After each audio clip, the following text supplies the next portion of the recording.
ఈ ఏడాది ఇంటర్మీడియట్ ఫలితాల్లో ఉత్తమ ప్రతిభ కనబరిచిన విద్యార్థులకు ఎక్సలెన్స్ అవార్డు 2026 అందజేశారు ఎమ్మెల్సీ మల్కా కుమరియా.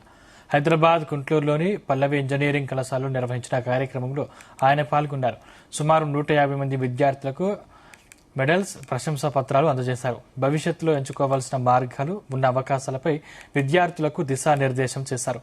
అవకాశాలు అందిపించుకుంటూ ఉన్నత శిఖరాలు చేరుకోవాలని ఆయన విద్యార్థులకు పిలుపునిచ్చారు. ఇండియాలో ఫ్యూచర్ బాగుంది. ఆల్రెడీ 20 యూనివర్సిటీస్, ఫారెన్ యూనివర్సిటీ ఇండియాలో వస్తుంది. నెక్స్ట్ 5-10 years లో మన స్టూడెంట్స్ అబ్రాడ్ పోయాల్సిన అవసరం లేదు. ఆ యూనివర్సిటీస్ అన్ని ఇండియాలో వస్తాయి. కాబట్టి మన స్టూడెంట్స్ అందరూ కూడా బాగా కష్టపడి చదివి చాలా ఆపర్చునిటీస్ ఉన్నాయి.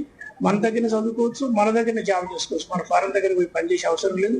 అయినా కానీ వరల్డ్ కూడా మన యూత్ పాపులేషన్ ఎక్కువ ఉంది కాబట్టి వరల్డ్ కూడా ఇండియాను చూస్తుంది. కాబట్టి నా request all the youth and engineers let aspirants ఏంటంటే ప్లస్ అదర్స్ అందరు కూడా యూత్ కూడా మంచి కష్టపడి చదివితే సాధించడానికి ఏం లేదు. కాబట్టి కష్టపడితే భవిష్యత్ బాగుంటుంది అని చెప్తాను. చేసేది ఇండియాలో ఫ్యూచర్ బాగుంది. ఆల్రెడీ 20 యూనివర్సిటీస్, ఫారెన్ యూనివర్సిటీ ఇండియాలో వస్తుంది. నెక్స్ట్ 5-10 years లో మన స్టూడెంట్స్ అబ్రాడ్ పోయాల్సిన అవసరం లేదు. ఆ యూనివర్సిటీస్ అన్ని ఇండియాలో వస్తాయి. కాబట్టి మన స్టూడెంట్స్ అందరూ కూడా బాగా కష్టపడి చదివి చాలా ఆపర్చునిటీస్ ఉన్నాయి. మన దగ్గర చదువుకోవచ్చు, మన దగ్గర జాబ్ చేసుకోవచ్చు. మన ఫారెన్ దగ్గర పోయి పనిచేసే అవసరం లేదు.